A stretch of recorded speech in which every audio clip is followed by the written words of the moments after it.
샬롬 샬롬 샬롬 샬롬. 하나님 사랑합니다. 여러분 주 안에서 사랑합니다. 오늘 이사야 32장 1절에서 4절 그리고 8절 존귀한 자는 존귀한 일을 계획하나니 32장 8절이죠. 8절이 맞습니다. 존귀한 자는 존귀한 일을 계획하는 제가 제목을 이렇게 잡은 거 보니 8절이 맞습니다. 그는 항상 존귀한 일을 서리라. 잠언 냄새가 좀 나요. 그죠? 9절도 너희 아니란 여인들아 일어나 내 목소리를 들을지어다. 너희 염려는 이들들아 내 말에 귀를 기울일지어다. 아멘. 이사야 선지자는 이스라엘과 10번이 된 심판을 말하다 또한 이스라엘의 회복을 또한 언급하죠. 32장에. 근데 이스라엘의 회복을 언급할 때 그의 예언은 이스라엘 나라의 회복이라는 사실에 국한시키지 않고 그것을 하나님 나라의 회복이라는 영적 의미와 접목시켜서 이중적으로 예언하기도 합니다. 32장도 1차적으로는 회복될 이스라엘 나라에 대해 말하나 그것은 영적으로 회복될 메시아 왕국을 묘사하고 있다는 것이죠. 1절의 내용 뭐라 그래요? 보라 장차 한 왕이 공의로 통치할 것이요 방백들이 정의로 다스릴 것이다 이렇게 얘기하고 있어요. 이 부분은 장차 그리스도께서 오셔서 의로 가르치고 다스릴 것이라는 뜻을 갖고 있습니다. 공의는 하나님의 말씀대로 행하는 것이죠. 신명기 6장 25절에 우리가 그 명령하신 대로 이 모든 명령을 우리 하나님 야훼 앞에서 삼가 지키면 그것이 곧 우리의 의로움이니라 할지니라. 예수 그리스도는 말씀을 가르치시고 말씀으로 심판하세요. 그래서 가장 중요한 건 말씀입니다. 기도할 때 꼭 말씀을 우리가 입술로 고백하고 또 내 원하는 것들. 근데 고백만 해도요 하나님께서 다 보고 우리 마음, 신경 모든 것을 다 감찰하시고 아시죠. 그렇기 때문에 그냥 저는 그렇습니다. 우리 그 연초에 주신 말씀 그를 읽으면 우리 그 사람 에스더 또한 그 유집사 사무엘 그냥 읽으면 하나님이 그 아들을 바라보시니 필요한 것 주시겠지 이런 마음을 가지고 있습니다. 신명기 6장 25절 우리가 그 명령하신 대로 이 모든 명령을 우리 하나님 야훼 앞에서 함께하기면 그것이 곧 우리의 의로움이다.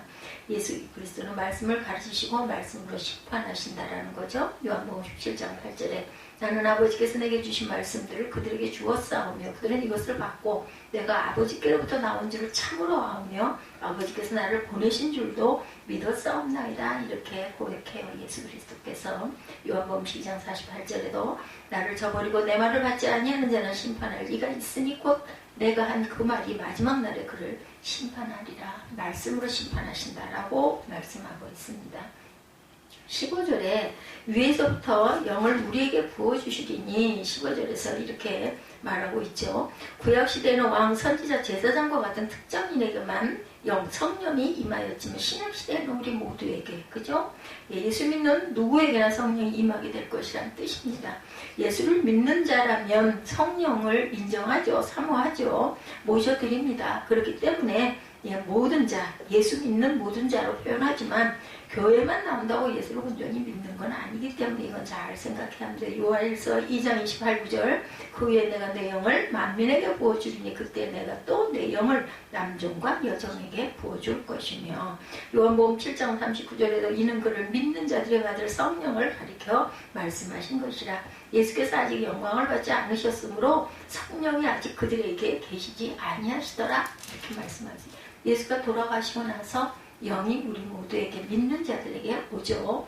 사도행전 2장 38절에 베드로가 이르되 너희가 베게 하여 각각 예수 그리스도의 이름으로 세례를 받고 죄사함을 받으라. 그리하면 성령의 선물을 받으리니 이렇게 말씀했습니다. 공의의 결과는 영원한 평안과 안전이다. 17절입니다. 공의의 열매는 화평이요 공의의 결과는 영원한 평안과 안전이니라.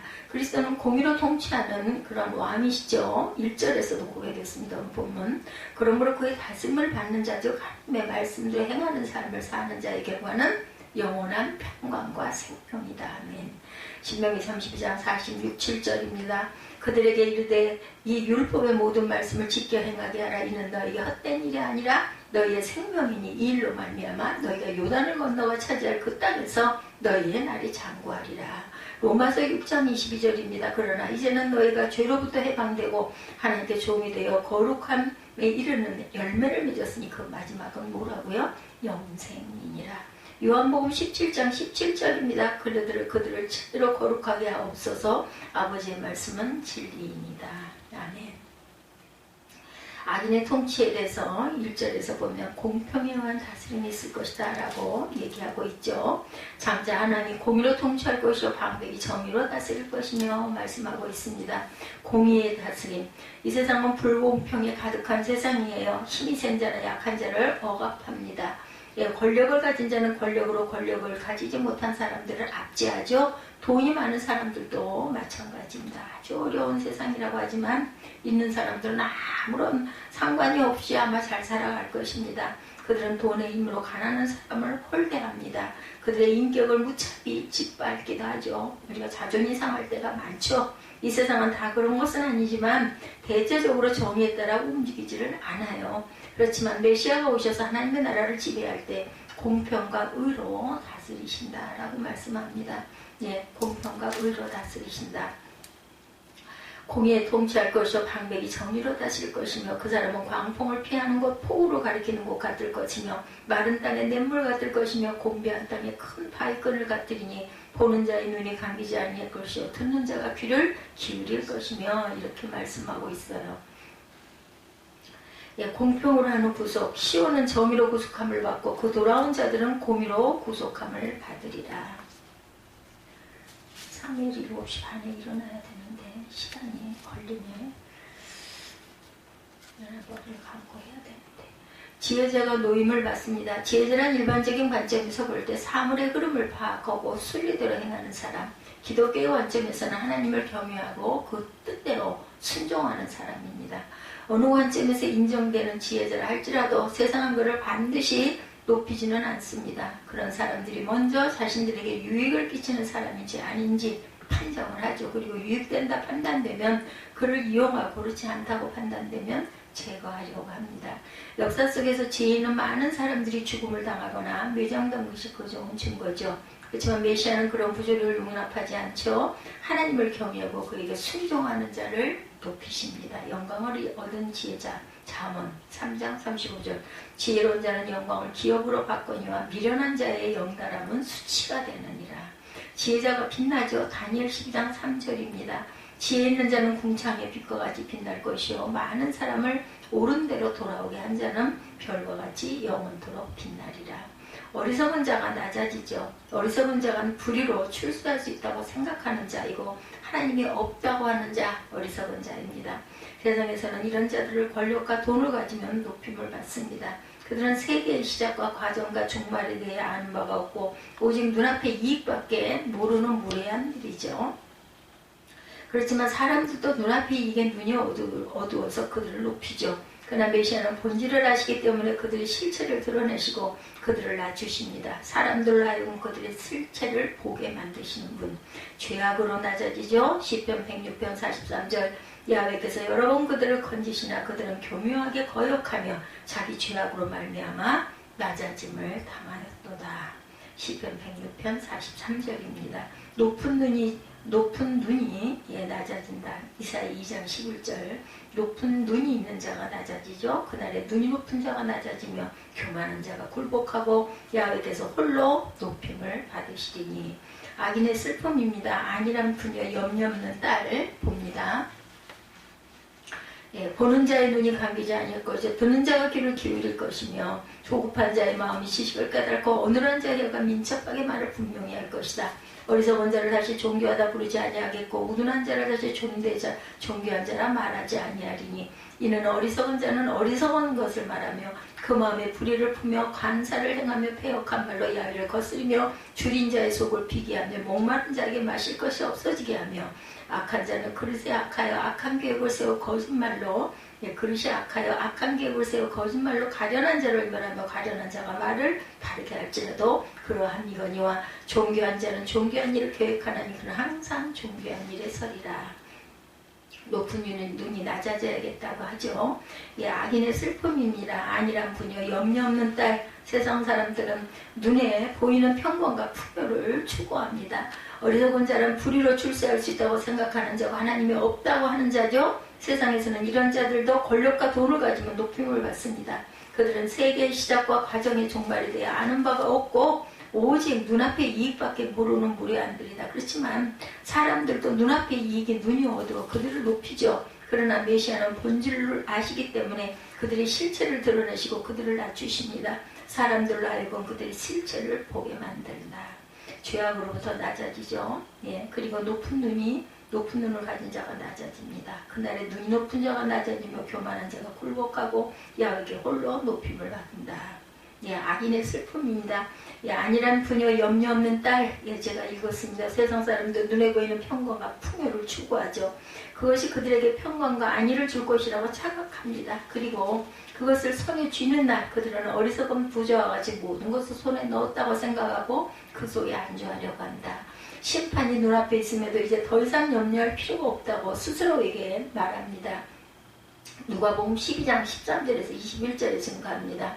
이들은 그렇게 해서 안일에 빠지고 염려하기 때문에 본문은 그들을 안일한 부녀, 염려 없는 딸이다 이렇게 표현하고 있어요. 무익한 재물이죠. 잠언 11장 4절에 재물은 진노하시는 날에 무익하나 공의는 죽음에서 건지느니라. 어리석은 부자의 안일. 누가복음 12장 19절에 또 내가 내 영혼에게 이르되 영혼아 여러 해 쓸 물건을 많이 쌓아두었으니 평안히 쉬고 먹고 마시고 즐거워할지라 하니라 하되, 예, 그건 네 것이 되느냐고 물으시죠. 하나님이. 예, 창고를 짓죠. 예, 빼앗깁니다. 인간의 눈에 보이는 모든 것들은 참된 것이 아니죠. 그것들은 하나님의 심판으로 일순간에 사라져 없어져 버릴 수 있는 유한한 것이기 때문입니다. 스스로의 존재를 유지할 수 없는 피조물이기 때문입니다. 악인들은 그것을 의지합니다. 마치 그것들이 영원히 그들을 유지시켜주고 보호해주고 지탱시켜줄 것이냐, 그것들을 의뢰하죠. 그렇지만 그것들은 이미 말했듯이 유한한 것이고 일시적인 것들이기 때문에 때가 이르면 사라져간다. 하나님께서 더 이상 주지 아니하시고 앗아가 버린다. 그때 그들은 빼앗김 속에 허물을 맛볼 것이다. 에스겔 26장 12절입니다. 예, 내 재물을 빼앗을 것이며 내가 모욕한 것으로 노력할 것이며 내 성을 헐 것이며 내가 기뻐하는 집을 무너뜨릴 것이며 내 돌들과 내 제목과 내 흙을 다 물가운데 던질 것이다. 상실을 당하죠. 마태복음 25장 28절에 그에게서 한 달란트를 빼앗아 10달란트 받은 자에게 주라. 슬픔과 고통을 겪습니다. 인간은 유한한 존재이기 때문에 스스로만으로는 존재를 유지할 수도 없고 또 존재를 하장할 수도 없습니다. 먹을 것이 있어야 생명을 유지하고 도구가 있어야 물건을 만들고 의사를 소통하여 빨리 이동할 수 있죠. 따라서 만일 인간이 모든 것을 잃는다면 그는 고통을 느낄 수밖에 없고 마침내는 끝내 슬픔 속에서 죽어갈 수밖에 없다. 그렇지만 아무리 그런 지경에 처한다 할지라도 하나님은 긍휼을 베풀지 않으시죠. 결국 악인은 아니라고 염려하지 않다가 모든 것을 잃고 죽어갈 수밖에 없다. 그래서 슬프게 웁니다. 이사야 38장 14절에 나는 제비같이 핫같이 지저분며 비둘기같이 슬피 울며 내 눈이 쇠하도록 악망하나이다. 야여여 내가 압제를 받사오니 나의 중보가 되옵소서. 나를 위해 기도해달라고 이렇게 말하고 있습니다. 예, 너희 염려 없는 여자들아 1년 남짓 지나면 너희가 당황하리니 포도수박이 없으며 열매가 얻은 일이 일지 않을 것이다. 너희 안일한 여인들아 일어나 내 목소리를 들을지어다. 이렇게 말하죠. 너희 염려 없는 딸들아 내 말에 귀를 기울일지어다. 9절 10절입니다. 너희 안일한 여자들아 떨지어다. 너희 염려 없는 자들아 당황할지어다. 옷을 벗어 몸을 드러내고 배로 허리를 동일지어다. 그들은 좋은 밭으로 인하여 열매 많은 포도나무로 인하여 가슴을 치게 될 것이다. 내 백성의 땅에 가시와 찔레가 나며 희락의 성을 기뻐하는 모든 집에 나게 되리니 대저 궁정에 폐한바되어 인구 많던 성읍이 적막하며 오벨과 망대가 영원히 구렬이 되며 들나귀가 즐기는 곳과 양떼의 춘향이 내려니와 마침내 위에서부터 영을 우리에게 부어주시리니 광야가 아름다운 밭이 되며 아름다운 밭을 숲으로 여기게 되리라. 그때 정의가 광야에 거하며 공의가 아름다운 밭에 거하리니 공의의 열매는 화평이요 공의의 결과는 영원한 평안과 안전이라 말씀하죠. 예, 평안과 안전입니다. 내 백성이 화평한 집과 안전한 거처와 조용히 쉬는 곳에 있으려니와 그 숲은 우박에 상하고 성읍은 파괴되리라. 모든 물가에 씨를 뿌리고 소와 나귀를 그리러 모는 너희는 복이 있느니라. 고통하는 때 디모데후서 3장 1절이죠. 너는 이것을 알라. 말세에 고통한 때가 이르러 이렇게 말씀합니다. 근데 평강과 풍요를 주신다고 하죠. 악인의 사라짐으로 인한 안전이 찾아옵니다. 이 세상에 하나님의 백성은 이미 구원을 얻은 상태에 있어요. 그렇지만 그럼에도 불구하고 백성들이 삶의 고통을 여전히 겪어야 하는 것, 그것은 이 세상에 악인들이 함께 공존하기 때문이다. 악한 사단마귀가 우리를 가만두지 않습니다. 그들은 이 세상에 하나님의 백성들과 공존하며 그들을 미워하고 미혹하며 학대합니다.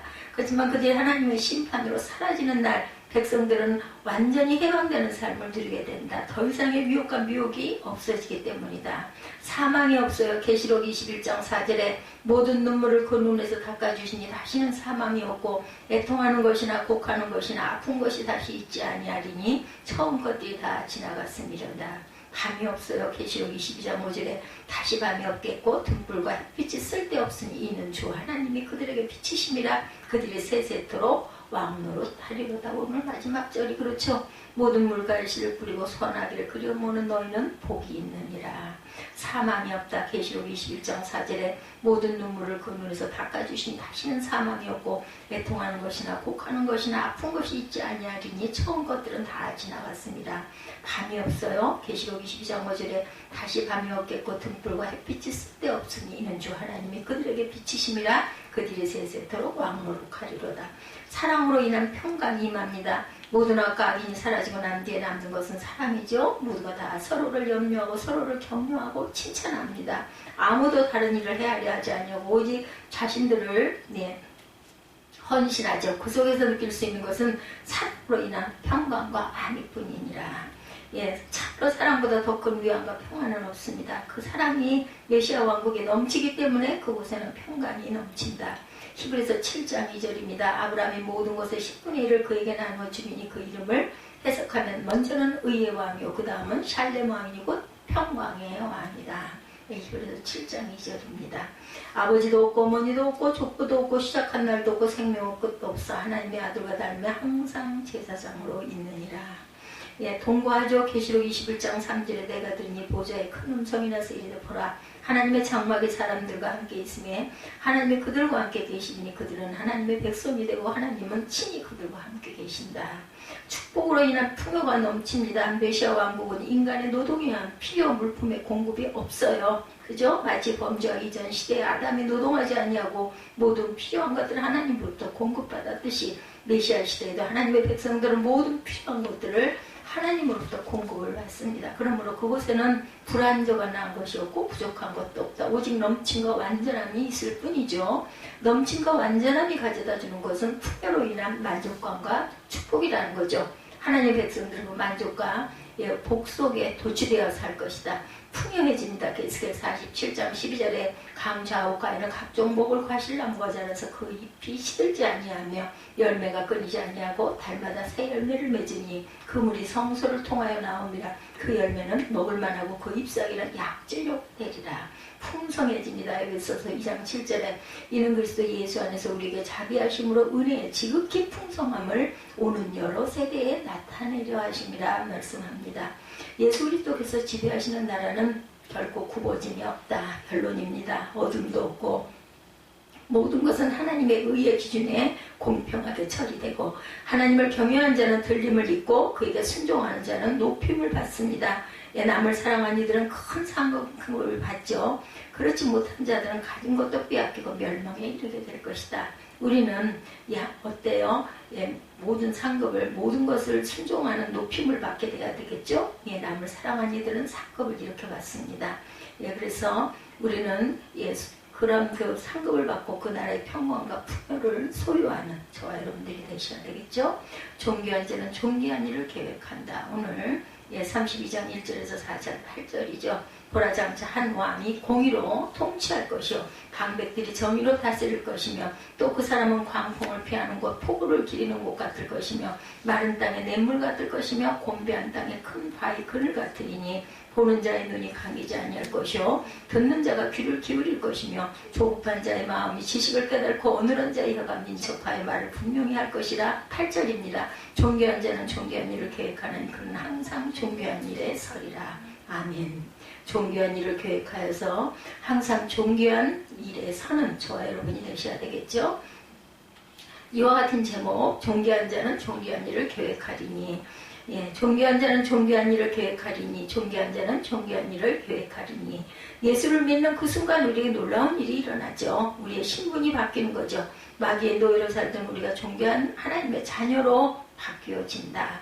그렇기 때문에 우리가 신분이 바뀌었기 때문에 새로운 신분에 맞는 새로운 삶을, 새로운 옷을 입어야 되죠. 이전에 잘못되었던 모든 모습을 내버리고 주님이 기뻐하시는 존귀한 자의 삶을 살아가야 되겠는데, 분명히 예수 믿고 우리가 달라졌는데도 불구하고 많은 사람들이 아직도 옛사람에 머물러 있기 때문에 그 삶에 끊임없이 문제들이 일어나고 문제에 넘어지고 문제에 걸림돌이 되어서 비틀거립니다. 분명히 이전 것은 지나갔으니 보라 새 것이 되었다라고 주님이 말씀하셨음에도 불구하고 옛날에 머물러 있기 때문에 우리는 자꾸 상처를 받고 자꾸 넘어지려 하고 비틀거리고 살아갑니다.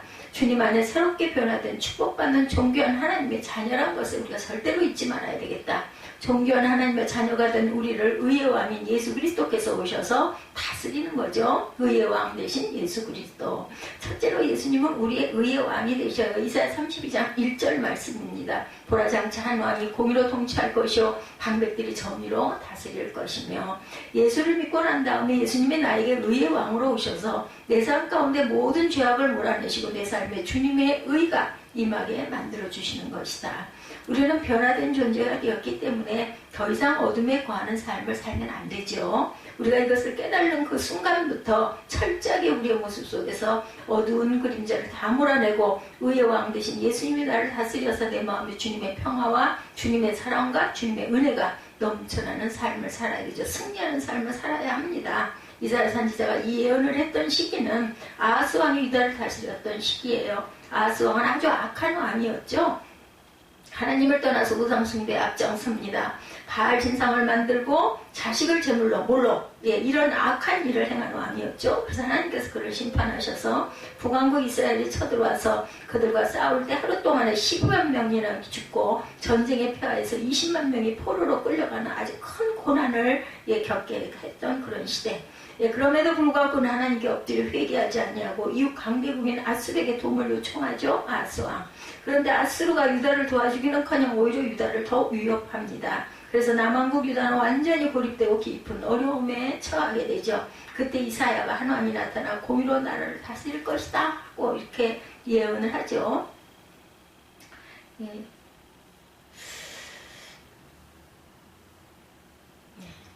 제가 이름 잊어버릴까봐 아하스 왕 다시 한번 표기를 해봅니다. 이 왕은 장차 아하스 왕의 왕위를 물려받을 아들 히스기야 왕을 가리키는 것이에요. 공의로 나라를 다스릴 것이다. 한 왕이 나타나서 이때까지는 예수 그리스도가 아니에요.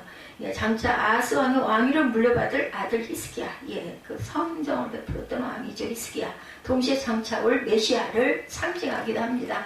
앞에 나오는 그림이에요. 그죠? 신약의 예수 그리스도는 구약에 나오는 많은 왕들, 예언자들이 이렇게 말할 때 상징적인 의미가 예수 그리스도까지 이어진다라는 것. 그 아들 히스기야가 왕이 된 후에 큰 개혁운동을 일으켜서 유다 백성들의 신앙을 회복하죠. 성전을 수리하고 성전에는 모든 우상을 다 제거해버리고 대대적으로 유월절을 지켜서 온 이스라엘 백성이 하나님께 나와 예배드리게 한 왕이 바로 그 악한 아하스 왕의 아들 히스기야. 어떻게 이렇게 악한 왕에게 선왕이 나오는지, 또 하나 선왕 뒤에 또 악한 아들이 또 있어서 악한 왕이 되기도 하죠. 히스기야 왕은 눈에 보이는 아수르도 애굽도 의지하지 않고 만군의 야훼 하나님만 믿고 의지하고 나아갔던 왕입니다. 그 결과 하나님께서 히스기야 왕과 함께 하셔서 두 번에 걸친 아수르 대군의 침략을 물리치고 블레셋까지 점령하는 놀라운 은혜를 체험하게 되죠. 싸움은 누구에게 있어요? 하나님께 있어요. 하나님께서 대신 싸워주시죠. 하나님의 말씀을 따르고 순종했을 때 그를 의로운 왕이라고 이렇게 인정했고 그의 의로운 통치를 통해서 나라를 부강하게 만들어 주십니다. 강대국의 틈바구니 속에서 힘있는 나라를 바라본 것이 아니라 오직 하나님만 의지하고 공의를 행할 때 하나님께서 나라를 굳건히 세워주신다. 세상은 그래요. 잠깐 그냥 그게 빠른 것 같고 그 길이 옳은 것 같지만 지름길인 것 같지만 그렇지가 않죠. 그런데 문제는 그 다음이에요. 우리 모두에게 주는 교훈이기도 합니다. 우리가 잘 될 때 늘 조심해야 되죠. 어렵고 힘들 때 우리가 주님 앞에 더 엎드려 기도해야 합니다. 주님이 어려움을 이기게 하여 주옵소서. 이 고난을 잘 극복하게 해달라고 부르짖어야 되죠. 근데 고난을 통과하고 나서 하나님이 우리에게 큰 은혜와 축복을 베풀어 주시면 알게 모르게 신앙의 열심이 사라지고 또한 내가 잘했어, 내가 잘나서, 내가 잘해서 그런가 보다 하고 교만에 사로잡히게 돼. 이게 바로 교만이에요. 교만이 뭐 막 머리를 꼿꼿하게 들고 나 잘났어, 그게 교만이 아니라 내가 잘한 것 같은 그런 마음이 드는 것, 내가 성공한 것 같은 마음이 드는 것, 그런 사로잡히게 되는 게 바로 교만이죠. 이 교만이 얼마나 무서운지, 그렇기 때문에 우리는 잘 될 때, 뭐가 잘 돼 나갈 때 더욱 겸손해진다. 내가 잘해서 한 게 아니라 하나님의 은혜다라는 걸 깨달아야 되죠. 뭐가 형통한 일이 일어날 때 내가 나서서 그런 것이 아니라 다 주님의 은혜인 것을 알고 더욱 겸손해야 되겠다. 하나님께서 복을 줘서 부귀영화가 그에게 하나님의 축복으로 다가왔을 때, 이후 강대국, 새로 태어난 강대국 바벨론의 사신들이 왔을 때 자신을 자랑하게 되죠. 결국 이래서 망하게 됩니다. 그들에게 자기 무기고와 보물을 다 보여주죠. 그게 기밀일 수도 있는데 자랑을 한 거죠. 이렇게 부귀영화를 누리고 있다고 그들에게 자랑을 했어요.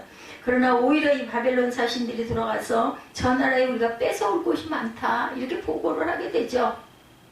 그래서 결국은 이것을 침략해서 뺏자고 하고 그 빌미를 제공하는 바람에 히스기야 왕이 자신의 부귀영화를 자랑할 것이 아니라 하나님의 은혜, 하나님의 축복을 자랑했어야 하는데, 그래야 그는 공의의 왕이라는 것을 끝까지 유지할 수 있었는데, 예언의 성취가 히스기야를 통해서 이루어지지를 못하고 그 후에 다가올 메시아인 예수 그리스도에 의해서 이 공의의 왕에 대한 예언이 완전히 성취가 됩니다. 우리가 늘 성경의 교훈을 우리 마음에 새기고 어려울 때나 잘 될 때나 주만 믿고 의지하고 주만 바라보고 나아가는 주님의 귀한 주바라기의 자녀들이 다 돼야 되겠죠. 우리에게 오신 예수님은 공의의 왕이십니다. 우리 삶 가운데 모든 불의를 제거하시고 주님의 은혜와 주님의 사랑과 축복이 임하도록 우리에게 복을 주시는 참으로 좋으신 하나님 예수 그리스도시죠. 예수님은 우리의 뜻을 따라 이 땅에 오셔서 육신을 입고 모든 고난을 겪으신 후에 십자가에서 우리 죄를 짊어지시고 죄 없으신 분으로 순종하여 돌아가셨어요.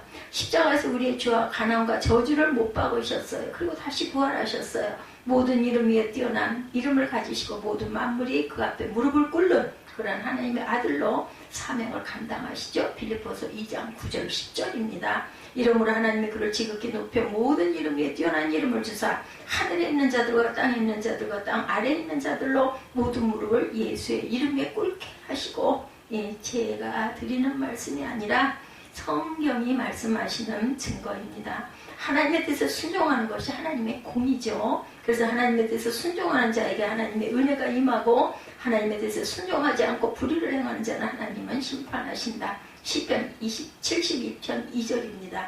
그가 주의 백성을 공의로 재판하며 주의 가난한 자를 정의로 재판하리니. 72편 4절에도 그가 가난한 백성의 억울함을 풀어주며 궁핍한 자의 자손을 구원하며 압박하는 자를 꺾으리로다 말씀하고 있어요. 시편 72편 2절과 3절입니다.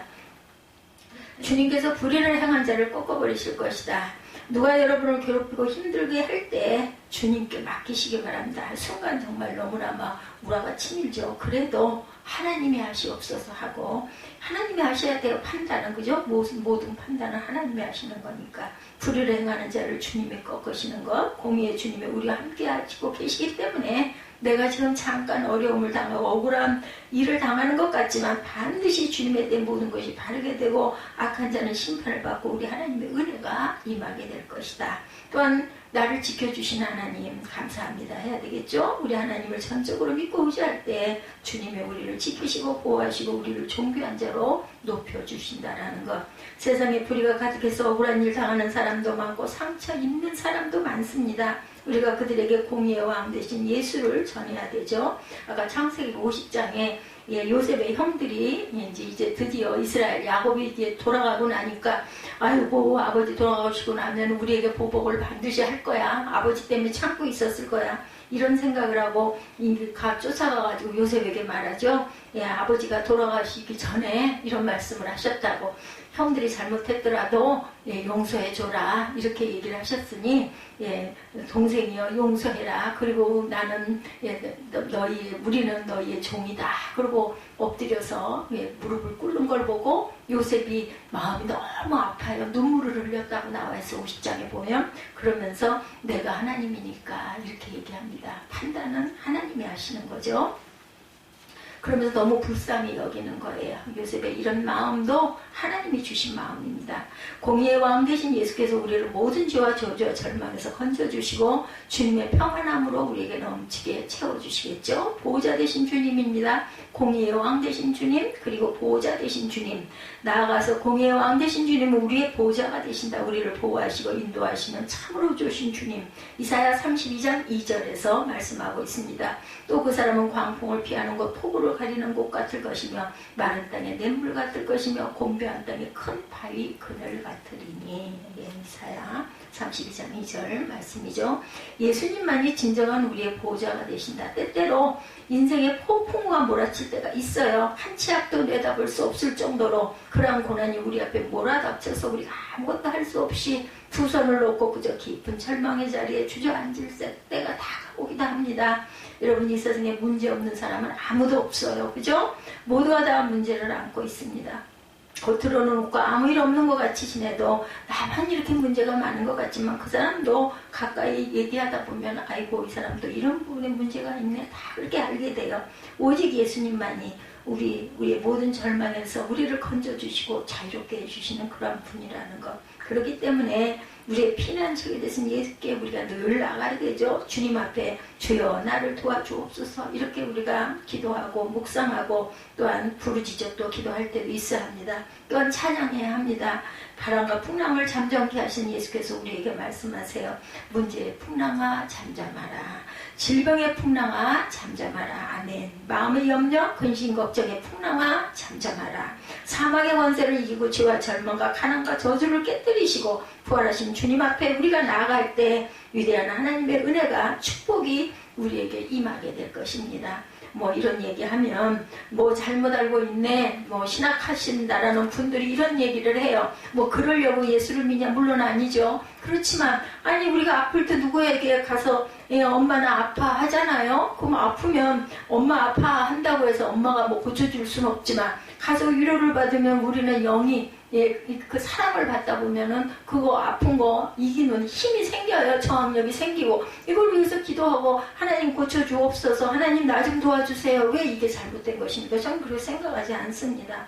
이 세상에 우리가 마시는 물은 다 우리에게 갈증을 가져다 주지만 주님이 주신 생명의 물이 성령의 생수는 우리 속에 강물을 이루어 우리 마음에 평안이 넘치게 해줄 것이다. 오늘 보면 마지막 절입니다. 주님은 우리를 모든 절망의 자리에서 건져주시고 우리를 그 품에 안으시고 또한 우리의 눈물을 닦아주시고 계시록 말씀이죠. 우리의 모든 상처를 싸매주시고 치료해주시고 또한 인도해주시는 하나님. 이사야 40장 11절입니다. 그는 목자같이 양떼를 먹이시며 어린 양을 그 팔로 모아 품에 안으시며 젖먹이는 암컷을 온순히 인도하시리로다 말씀하고 있어요.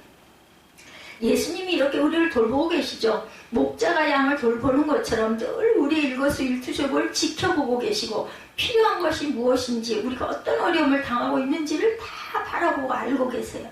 근데 자녀들도 그렇죠.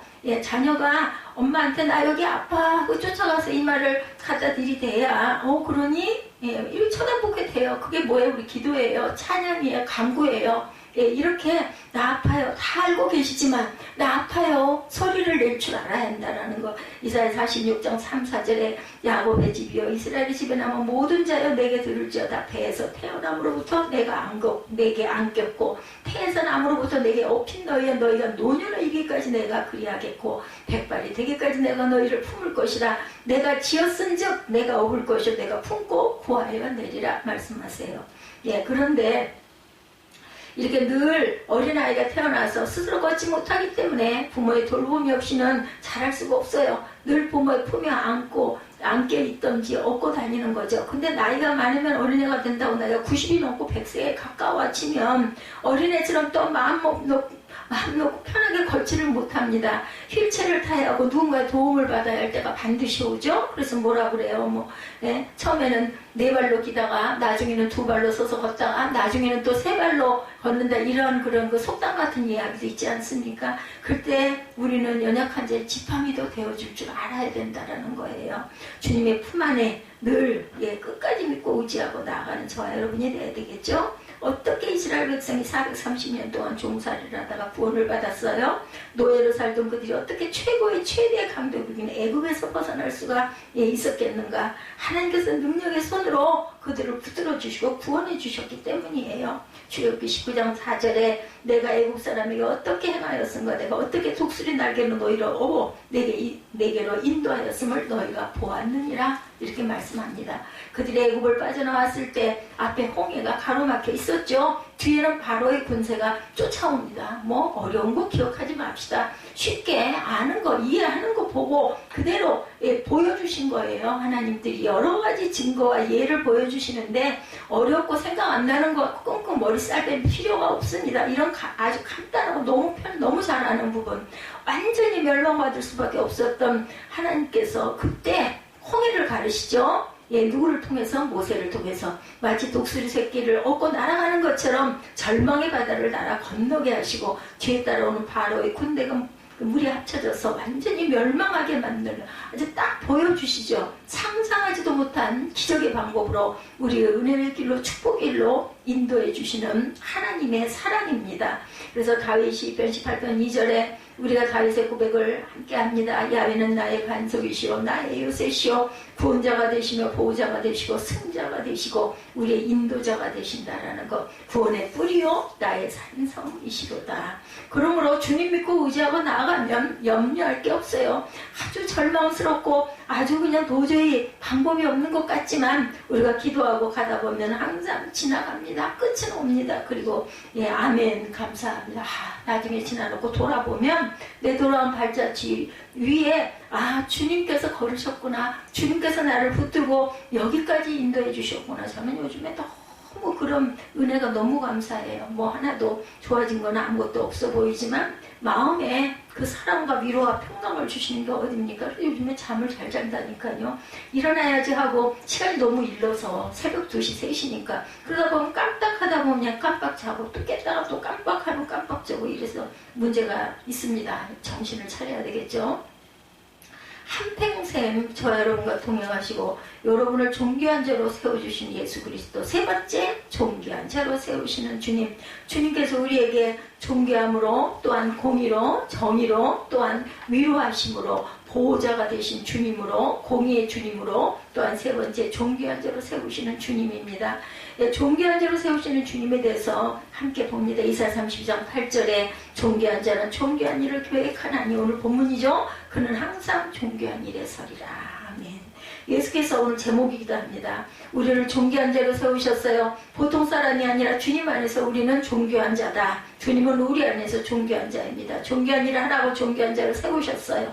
어떻게 산 것이 지금까지는 중요한 게 아닙니다. 이제 깨달았으니까 이제부터는 구원자로 존귀한 자로 살아야 되겠다. 그래서 우리가 기도할 때 나는 죄인입니다. 우리 장로교회에서 이런 기도 많이 하죠. 자신을 낮춰서 겸손하게. 근데 우리는 구원받은 순간 이제는 죄인이 아닙니다. 죄를 구속해 주셨어요. 그렇기 때문에 우리는 뭐라고 입었다? 의인이라 칭함을 받았어요. 실제는 그렇지 않지만 그렇기 때문에 나는 내 죄는 예수의 피로 보혈로 깨끗이 씻었습니다. 자신감 있게 이렇게 외치고 일어나야 합니다. 죄 짓는 마음에, 속속의 마음에서 소곤소곤 할 때가 있죠. 그렇지만 나는 아니야. 나는 거듭났고 나는 이제 보라 이제 새 것이 되었으니까 절대로 그런 것과 합류해서는 안 돼. 나는 죄사함을 받았다. 이렇게 외치시기 바랍니다. 그래서 존귀한 일을 해야 돼요. 나는 주 안에서 존귀한, 어디에서? 주 안에서입니다. 주 안에서. 세상적으로 내가 다 정말 잘하고 나는 잘못이 없고 나는 죄가 없는 자가 아니라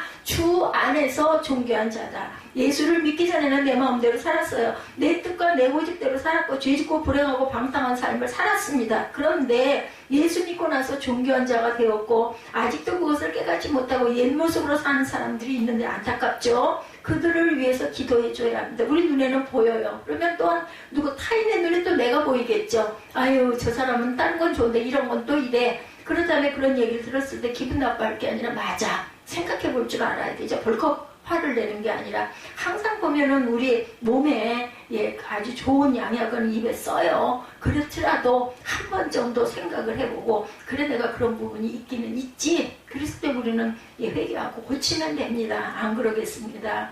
제가 이게 부족합니다. 실패했습니다. 패배자입니다. 그렇지만 주님께서 존귀하신 분이 나와 함께 하시니까 저도 존귀합니다. 이제 존귀한 자로 살 것입니다. 주의 영광을 위해서 살아가는 제가 되게 하여 주옵소서. 힘이 없습니다. 이렇게 고백하시면 됩니다. 세상 사람들이 나를 인정하지 않는다고 낙심할 필요가 없어요. 나를 물고 뜯는다고 상처받을 필요 없어요. 그렇기 때문에 존귀한 자들은 상처를 받지 않습니다. 상처를 받았다라는 것은 우리 안에 연약한 그런 그릇이 있다라는 거예요. 그렇기 때문에 정말 자존이 있는 사람들은 자존감이 있는 사람은 상처받지 않는다는 거. 우리가 상처받는 것 자체가 내가 아직 부족하다라고 생각하면 됩니다. 주님이 우리를 존귀하게 하기는 누가 우리를 뭐라고 하겠는가? 아이가 엄마 손 붙잡고 어디 나가면 어때요? 막 의시되지 않아요? 우리 엄마 여기 있어서 직접 들은 적도 여러 번 있어요. 누가 물어봤냐고요. 근데 아이는 너무 좋은 거야. 엄마가 있으면 엄마가 온 우주니까. 그러니까 친구들한테 자랑하면 우리 엄마야. 우리 엄마 여기 있어. 이러잖아요. 우리도 주님이 내 안에 계시니까 나는 존귀한 자로 여김을 받았습니다. 나는 비록 부족하지만 주님이 나와 함께 하십니다. 이렇게 자신있게 가슴을 피시기 바랍니다. 아까도 마지막 창세기 50장 얘기를 했는데 17살 때 노예로 요셉이 팔려가지고 13년이란 긴 세월 동안 말할 수 없는 고난, 그 모든 것들 우리는 생각할 때 항상 결과 누군가가 성공했어, 누군가가 유명해졌어 이러면 와, 그 사람 정말 유명했는데 그 뒤에는 정말 기가 막힌 눈물과 땀과 피와 정말 많은 실패와 고배를 마신, 그리고 딛고 일어나고 7.8개가 아니라 79.80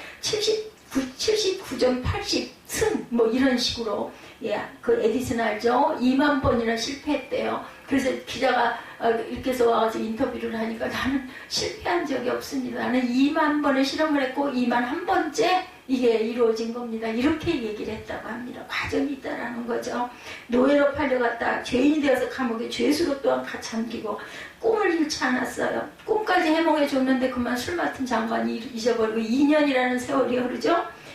하나님이 그를 높이셔서 애굽의 총리 또 꿈을 통해서 바로의 꿈을 해석해 줌으로 인하여 다시 느부갓네살의 꿈을 해석함으로 인하여 다시 총리로 세우시는 인생의 귀하게 쓰임을 받죠. 히브리서 11장 1, 2절입니다. 믿음은 바라는 것들의 실상이요 보이지 않는 것들의 증거니 선진들이 이로써 증거를 얻어냅니다. 저는 얼마나 감사한지 몰라요. 제가 한 100년 전에 아니면 한 50년 전에 주의종이 됐더라면 저는 목사가 될 수 없었을 거예요. 그런데 요즘에는 너무나 찾으면 바로 말씀으로 증거를 이렇게 해주시기 때문에 얼마나 쉽고 얼마나 기쁜지 또한 증거하면서 저는 또 얼마나 은혜를 받는지 모릅니다. 거룩한 꿈을 꾸고 믿음으로 붙잡고 바라보고 나아가시는 서가이런들 주님이 말씀으로 주시잖아요. 함께 해주시잖아요. 그 꿈을 이루고 나가라 하고 만들어 주십니다. 고아로 맹인으로 가장 낮은 자리에 떨어졌던 그 어디에도 희망이 없었던 한 소년이 예수 안에 주님이 주신 약속의 말씀을 붙잡고 꿈을 품고 존귀한 자가 되어서 존귀하게 쓰임받는 그 강영호 박사라는 분이 계세요. 한국인 1세대로 최초로 미국 백악관에 시한부 자리까지 올라갔던 분이죠. 이런 그 귀한 분이 있었습니다. 그는 독실한 기독교 집안에 태어나 처음에는 부족함이 없는 삶을 살았어요. 장남이었기 때문에 부모의 사랑을 많이 받았겠죠. 아버지가 여러 척의 배를 가지고 운송업을 하는데 6.25 전쟁이 일어나면서 이 모든 배가 불에 타버리고 운송업을 당연히 접게 되죠. 전쟁이 끝난 다음에 서울로 올라가게 되어서 서울에 온 지 1년도 안 돼서 아버님이 세상을 떠납니다. 그 불행은 그때부터 시작이 돼서 중학생이 되어 나가 축구를 하다가 그만 공의 눈을 맞았는데 1년 동안 수술을 해도 있는 재산을 다 팔아서 했는데 눈이 멀고 말았어요. 그죠? 장남이 앞을 보지 못하게 되었다고 하는 말에 어머니가 충격을 받아서 뇌졸중으로 그만 돌아가십니다. 졸지의 동생들을 돌봐야 될 처지가 된 누나는 부모 역할을 대신하느라 돈을 벌어야 되니까 봉제 공장에 나가 하루 종일 일을 하는데 밤낮 없이 일하다가 2년 만에 과로로 세상을 떠납니다. 근데 이 누나가 죽기 전에 놀라운 일을 합니다. 어디서 이야기를 들으니까 병을 고치는 목사님 계시더라는 이야기를 듣고 그 앞을 보지 못하는 동생 손을 붙잡고 무릎으로 찾아간 것이 예, 우리가 아는 대조동 천막교회 어딘지 아시죠? 그래서 조용기 목사님, 돌아가신 조용기 목사님에게 우리 아이 눈을 좀 뜨게 해달라고 매달려서 울고 기도했다고 그래요.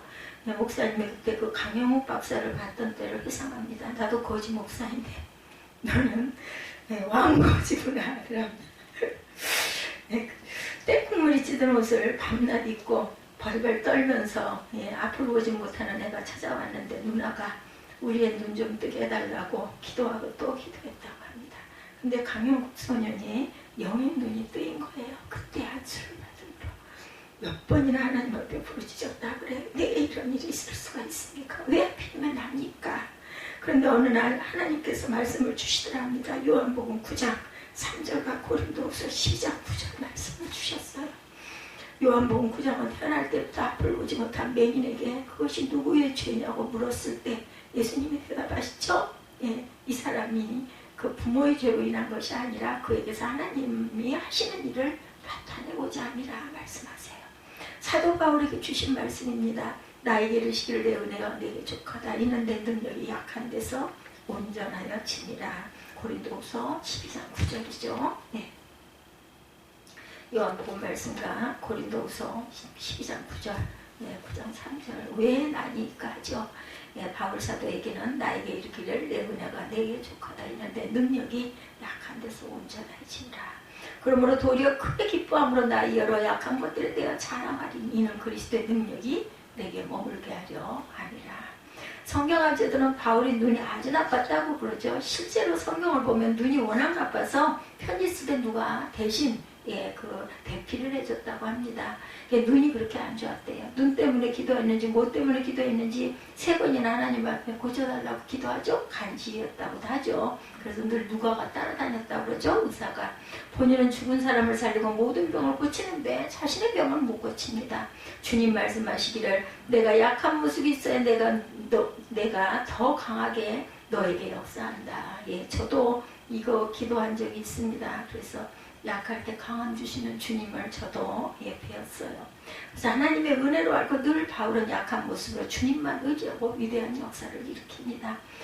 자신에게도 고난을 주신 하나님의 뜻이 있는 줄 알고 그때부터 다시 기도하기 시작했다고 그래요. 하나님 내가 하나님 영광 위에 쓰임받게 하여 주옵소서. 뭐 길게 기도할 게 뭐 있습니까? 열심히 공부해서 나처럼 절망에 처한 사람들에게 꿈과 희망을 주게 하여 주옵소서 이렇게 기도했다고 합니다. 장애를 가진 사람을 돕겠다는 거룩한 꿈을 꾸고 공부를 열심히 해서 연대 교육학과를 졸업하고 미국 피츠버그 대학에 가서 석사 박사를 받고 한국 사람으로 시각장애인으로는 최초의 박사학위를 받고 한국에 돌아오려 하니 받아주는 대학이 없더랍니다. 맹인이라고. 근데 하나님께서 미국의 문을 열어주셔서 미국 대학에서 강의를 하게 하시고 부시 대통령 시절에 2001년부터 2009년까지 사성 장군에 주라는 미국 백악관 국가장애인 정책 차관보를 맡아서 역임하면서 모든 장애인 정책을 세우고 UN 세계장애인위원회 부위원장 겸 루즈벨트 재단 고문을 지내면서 세계장애인 복지 향상을 위해 헌신한 귀한 일꾼이 되었다고 그래요. 이게 조용기 목사님이 대단해서가 아닌 하나님의 계획이 거기에 있었던 것이고 만남이 이렇게 귀합니다. 그것을 우리가 선택을 우리가 잡을 줄 알아야 돼요. 그거 기회 놓쳐버리면 아무 소용이 없어지죠. 그는 눈을 뜨지 않은 것이 우리의 축복이었다고 말하면서 고백합니다. 하나님께서 제 기도에 노로응답하셔서 지금 축복을 주셨습니다. 우리는 하나님의 기도에 노라고 응답하시면 내 기도는 왜 안 들어주시느냐고 생각하고 원망하지만 예스만 하나님의 응답이 아니라 노가 더 좋은 결과를 이렇게 주기도 한다고. 또 노력은 얼마나 많이 했겠습니까? 그는 육신의 눈을 뜨지 못했지만 영의 눈이 뜨여서 거룩한 꿈을 가지고 꿈을 이뤘기 때문에 눈이 뜨였다면 이렇게 귀하게 쓰였겠어요. 시각이 안 보였기 때문에 장애인 그러한 그 귀한 자리를 차지하게 돼. 제가 장애인 하면 아주 어디 다리를 절고 눈이 안 보이고 이런 사람이 장애인인 줄 알았어요. 근데 제가 1급장애인인 거 아니에요. 그러다 보니까 이제는 어딜 가면 아주 편합니다. 다이소로 가도 다 자리가 있어요. 장애인 자리. 그래서 멀리 안 가서 차를 세워도 돼서 너무나 신나서 다이소를 요즘에 열심히 갑니다. 그 앞에만 딱 가는 자리가 있으니까 차가 아무리 많아도 가면 그 자리는 항상 비어 있어요. 예, 너무나 감사하죠. 이렇게 장애가 있다 해서 슬퍼하거나 아이고 난 장애인이 됐어 이럴 필요가 없는 거죠. 그래서 요즘에 웃기는 얘기를 했다니까요. 근데 문을 거꾸로 들어왔대요. 그 엠마트를 제가 안 가다 보니까. 그러면서 원래는 저쪽으로 들어오고 여기서는 계산을 하고 나가는 곳입니다. 제가 물어봤거든요. 어디 있느냐고. 그래서 내가 오죽하면 뭐라 그러냐면 제가 장애인이거든요. 잘못 들어왔더라도 그냥 좀 지나갈게요. 사람이 없었어요. 그랬더니 그 양반이 나를 어이가 없다는 듯이 기가 막히게 쳐다보더라고요. 쳐다보겠죠. 뭐 장애인이 뭐 사람입니까? 그 얘기를 해놓고 나도 돌아서서 거기를 찾아가면서 내가 말을 잘못했나 하는 생각을 했습니다. 예, 내가 좀 이러니 나를 좀 봐주십시오. 그 얘기를 그냥 한마디로 그냥 그렇게 얘기를 한 거예요. 그래서 예, 이렇게 세상이 참 축복된 세상에 내가 또 이렇게 아픔으로 인하여 조금 위로를 받는 부분, 뭐 예전에는 장애인 하면 막 이러고 했는데 이제는 그냥 생활 안에 장애인들이 너무나 많은 거죠. 예, 이렇게 꿈을 갖는 사람, 그리고 감사하는 삶. 우리가 어려운가, 예, 그 힘듦이 있더라도 하나님 감사합니다. 주님이 축복을 주셨습니다. 약할 때 강함 주시는, 내가 아프니까 또한 쉬게 해주셔서 감사하고, 우리가 쉴 수 있는 그 둥지가 있다는 것도 감사하고, 또 내가 다시 일어나서 그래도 예배드리러 쫓아올 수 있게 해주신 하나님의 감사하는 저와 여러분이 되시기를 주님의 이름으로 축복합니다.